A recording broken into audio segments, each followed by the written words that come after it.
سامعین السلام علیکم ورحمۃ اللہ وبرکاتہ۔ ریڈیو قطر آپ سے مخاطب ہے۔ سیف الرحمان سے آج کا پہلا نشریہ سماعت فرمائیے۔ ابتدا میں پیش خدمت ہے اہم خبروں کا خلاصہ۔ صاحب سمو امیر سے فیفا کے صدر کی ملاقات میں فٹ بال ورلڈ کپ 2022 کی قطری میزبانی کی تیاریوں کا جائزہ لیا گیا ہے۔ کی قومی کمیٹی نے برطانوی نشریاتی اتھارٹی کے دوسرے فیصلے کا بھی خیر مقدم کیا ہے، جس میں ابوظبی چینل کی مذمت کی گئی ہے۔ قطر کورونا وائرس کا مقابلہ کرنے میں کامیابیاں حاصل کر رہا ہے اور اب ملک میں اس وبا سے شفا پانے والوں کی تعداد 134,000 سے زیادہ ہو گئی ہے۔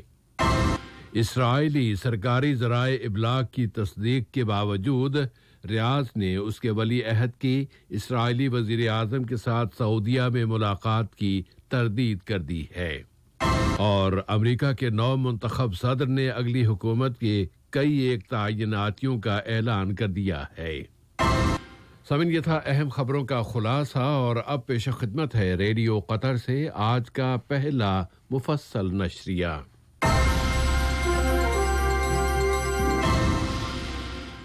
بسم اللہ الرحمن الرحیم۔ صاحب سمو امیر شیخ تمیم بن حمد آل ثانی سے فٹ بال ورلڈ فیڈریشن فیفا کے صدر جناب جیانی انفانٹینو نے دیوان امیری میں ملاقات کی ہے۔ اس ملاقات میں قطر اور فیفا کے درمیان تعلقات و تعاون، خاص طور پر فٹ بال ورلڈ کپ 2022 کی قطری میزبانی سے متعلق تازہ ترین حالات و موضوعات کا جائزہ لیا گیا ہے۔ اس کے علاوہ اس ملاقات میں سپورٹس سے متعلقہ متعدد دوسرے موضوعات پر بھی بات چیت کی گئی ہے۔ صاحب سمو امیر کے ذاتی ایلچی شیخ جاسم بن حمد آل ثانی بھی اس ملاقات میں شریک تھے۔ صاحب سمو امیر نے ایک امیری فرمان جاری کیا ہے، جس کے مطابق شیخ احمد بن ناصر بن جاسم آل ثانی کو وفاقی روس کے لیے قطر کا سفیر مقرر کیا گیا ہے۔ نائب امیر اور قطر یونیورسٹی کے بورڈ آف ٹرسٹیز کے صدر شیخ عبداللہ بن حمد آل ثانی نے یونیورسٹی کے تعلیمی سال 2020-2021 کے بورڈ آف ٹرسٹیز کے دوسرے اجلاس کی صدارت کی ہے۔ ویڈیو کمیونیکیشن کے ذریعے منعقد کیے جانے والے اس اجلاس میں پہلے اجلاس میں منظور کی جانے والے فیصلوں اور سفارشات پر عمل درآمد کا جائزہ لیا گیا۔ اس کے علاوہ اس اجلاس کے ایجنڈے میں شامل موضوعات پر بھی بحث کی گئی اور ان کے بارے میں مناسب فیصلے کیے گئے۔ ان میں ماسٹر کی سطح کے متعدد پروگرام شروع کیے جانے کے فیصلے شامل ہیں۔ قطر فاؤنڈیشن برائے تربیت، سائنس اور سماجی ترقی کے بورڈ آف ڈائریکٹرز کی سربراہ صاحبۃ السمو شیخہ موزہ بنت ناصر نے مشیرب سٹی کے ٹاؤن ہاؤس میں وہاں کے نئے رہائشی یونٹوں کا دورہ کیا ہے۔ دوحہ کے وسط میں تعمیر کیے گئے یہ لگژری ولاز اور بنگلے متعدد مقامی اور بین الاقوامی انجینئرز کی طرف سے ڈیزائن کیے گئے ہیں، اور ان میں جدت، کلچر اور خوشحالی کے پہلوؤں کو پیش نظر رکھا گیا ہے۔ مجلس شورا نے اس کے اسپیکر جناب احمد بن عبداللہ بن زید آل محمود کی صدارت میں اپنا 7 روزہ اجلاس منعقد کیا۔ شورا نے برادر ملک جمہوریہ تیونس کے صدر قیس سعید کے دورے مجلس شورا، دونوں برادر ملکوں کے درمیان گہرے برادرانہ تعلقات، مستقبل میں ان تعلقات میں اضافے اور مجلس شورا کے انتخابات کے بارے میں معلومات حاصل کی کہ یہ انتخابات مجلس کے سفر کو آگے بڑھانے اور فیصلہ سازی میں عوامی شرکت میں اضافے کا ذریعہ بنیں گے۔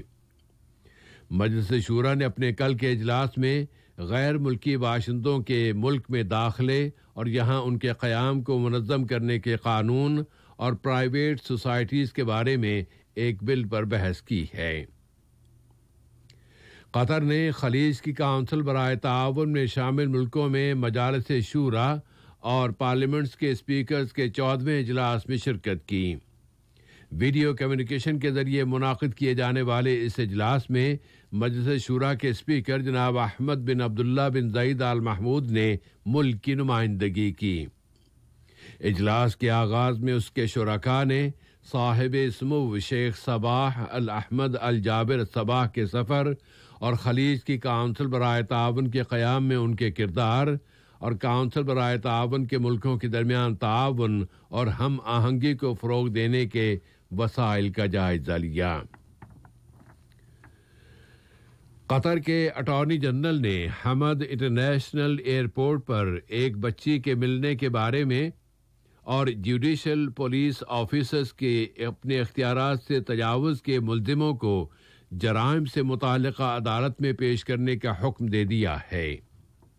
پبلک پراسیکیوشن نے تحقیقات کے بعد ایک وضاحتی بیان جاری کیا ہے اور اس میں پہلے واقعے کی طرف اشارہ کرتے ہوئے بتایا گیا ہے کہ اس بچی کو اس کے ملنے کے بعد صحت کی سرپرستی فراہم کرنے کے خصوصی اقدامات کیے گئے ہیں اور کچھ ملازمین کی طرف سے کیے گئے اقدامات میں تجاوز کیا گیا ہے جن کے بارے میں ان کا خیال تھا کہ ان کے یہ اقدامات قانون کے مطابق ہیں۔ تحقیقات سے پتہ چلا ہے کہ اس بچی کی والدہ ایک ایشیائی ملک کی شہری ہے جس کے ایک ایشیائی ملک کے ایک باشندے کے ساتھ تعلقات تھے۔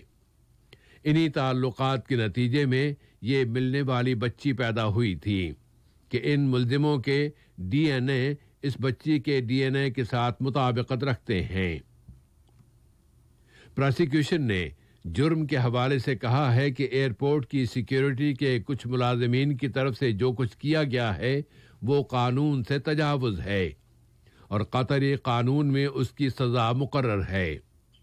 اسی طرح پیدائش کے فوری بعد اس بچی کو قتل کر دینے کی کوشش بھی خلاف قانون ہے جس پر سزا دی جاتی ہے۔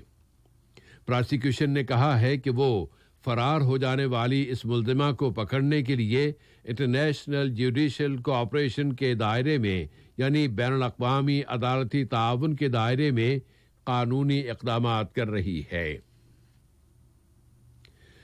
قطر پر مسلط کیے گئے ظالمانہ محاصرے کے باوجود قطر مسلسل اور نئی فتوحات حاصل کرتا جا رہا ہے۔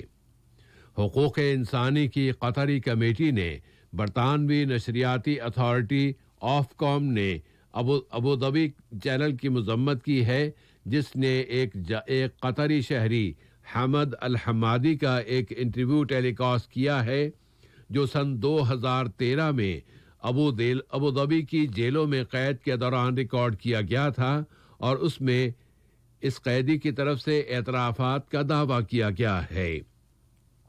حقوق انسانی کی قومی کمیٹی نے اس فیصلے کے بارے میں جو اس سے قبل ایک دوسرے شہری ڈاکٹر محمود الجیدہ کے اسی قسم کے ایک انٹرویو کے بعد 1 ماہ سے بھی کم مدت کے اندر ٹیلی کاسٹ کیا گیا ہے، کمیٹی نے کہا کہ یہ فیصلہ ابوظبی چینل کی طرف سے منظم اور خطرناک خلاف ورزیوں کی تصدیق ہے۔ اس اقدام کے پیچھے متحدہ عرب امارات کی انتظامیہ ہے اور اس میں انسانوں کے بنیادی حقوق اور اصولوں کی سنگین خلاف ورزی کی گئی ہے۔ وزارت صحت نے اعلان کیا ہے کہ ملک میں کورونا وائرس کے مزید 186 کیسز رجسٹر ہوئے ہیں اور مزید 204 مریض اب صحت یاب ہو گئے ہیں۔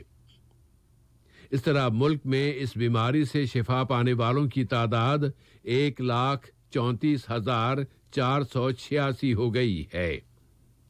روزانہ کے اعداد و شمار یہ ثابت کر رہے ہیں کہ قطر اس وبا پر قابو پانے میں کامیابیاں حاصل کر رہا ہے۔ اس اثنا میں کابینہ کے فیصلے کی بنیاد پر یہاں کے متعلقہ اداروں نے مزید 169 اشخاص کو پبلک پراسیکیوشن کے حوالے کر دیا ہے جنہوں نے ان مقامات پر فیس ماسک کا استعمال نہیں کیا تھا جہاں یہ ضروری اور لازمی ہے۔ اس کے علاوہ ڈرائیور سمیت ایک گاڑی میں 4 افراد کے بیٹھنے کی خلاف ورزی کرنے پر 25 دوسرے اشخاص کو بھی پراسیکیوشن کے حوالے کر دیا گیا ہے۔ اس اثناء میں وزارت صحت نے اعلان کیا ہے کہ گزشتہ مہینے اکتوبر کے وسط میں یہاں موسمیاتی فلو کے خلاف ویکسینیشن کی مہم شروع کی گئی تھی اور اس کے بعد سے اب تک یہاں 1,30,000 سے زیادہ افراد کو یہ ویکسین دی جا چکی ہے۔ اب علاقے کے تازہ ترین حالات سے متعلق یہ خبر کہ سعودی وزیر خارجہ شہزادہ فیصل بن فرحان نے ان اسرائیلی رپورٹوں کی تردید کی ہے کہ سعودی ولی عہد محمد بن سلمان کی اسرائیلی وزیر اعظم بنیامین نتنیاہو کے ساتھ سعودیہ میں ملاقات ہوئی ہے۔ اسرائیلی ذرائع ابلاغ نے انکشاف کیا تھا کہ نتنیاہو نے ابن سلمان کے ساتھ سعودیہ کے ساحلی شہر نیوم میں ایک خفیہ ملاقات کی ہے اور امریکی وزیر خارجہ مائک پومپیو بھی اس ملاقات میں شریک تھے۔ امارات، بحرین اور سوڈان کی طرح اب ریاض بھی پورے اعتماد کے ساتھ اسی راستے پر گامزن ہے۔ اسے کوئی اسرائیل کے ساتھ تعلقات کا قیام کہتا ہے تو کسی کو یہ کہنا اچھا لگتا ہے کہ یہ ایک امن سمجھوتا ہے۔ اب اسرائیلی وزیر اعظم بنیامین نتنیاہو کی سعودی ولی عہد محمد بن سلمان کے ساتھ غیر اعلانیہ ملاقات کا انکشاف ہو جانے کے بعد اب ان تعلقات کا قیام توقع سے بھی زیادہ قریب ہو گیا ہے۔ ملاقات خواہ علانیہ ہو یا کہ غیر علانیہ یعنی چھپ چھپا کے، پتہ یہی چلتا ہے کہ دونوں کے درمیان ایک عرصے سے رابطے ہیں۔ وہ بائی چانس اور اچانک نہیں آیا، پھر یہ ملاقات امریکہ کی موجودگی میں ہوئی ہے، تو اس کا مطلب یہ ہوا کہ آنے والے دنوں میں ریاض اور تل ابیب کے درمیان سمجھوتا ہو سکتا ہے اور اس کے جواز کے لیے پھر لفاظی کی جائے گی۔ مثلا اس سے فلسطینیوں کو فائدہ پہنچے گا، علاقے میں سب کو اس سے امن اور خوشحالی ملے گی، اسی طرح کے جملے ادا کیے جائیں گے۔ ان تعلقات کے قائم کرنے والوں کو خواہ کتنے ہی مناسب یہ جملے لگیں، لیکن ان جملوں کی کوئی بھی پذیرائی نہیں ہو سکتی۔ اب عربی ممالک اسرائیل کے ساتھ تعلقات قائم کرنے کی کوششیں کر رہے ہیں تو فلسطینی مسلسل ان کوششوں اور اقدامات پر تنقید کر رہے ہیں۔ فلسطینی وزیر اعظم محمد اشتیا نے کہا ہے کہ وہ ان پر ڈالے جانے والے دباؤ کو مسترد کرتے ہیں۔ بنیامین نتنیاہو نے اس کے بقول اپنے اس عزم کا اظہار کیا ہے کہ وہ علاقے میں امن کے دائرے کو وسیع کرے گا۔ امریکہ میں وہاں کے نو منتخب صدر جو بائیڈن اپنی نئی کابینہ تشکیل دینے میں مصروف ہیں کہ 2 ماہ سے بھی کم مدت میں وہ باضابطہ سرکاری طور پر امریکہ کی صدارت کا عہدہ سنبھالنے والے ہیں۔ جو بائیڈن نے اپنی کابینہ کے متعدد ناموں کا اعلان کر دیا ہے اور ان میں سر فہرست اینتھونی بلنکن کو وزارت خارجہ کا قلمدان دیا گیا ہے، جبکہ سابق صدر اوباما کے دور حکومت کے وزیر خارجہ جان کیری کو امریکی صدر کے خصوصی ایلچی برائے امور موسمیات بنایا گیا ہے۔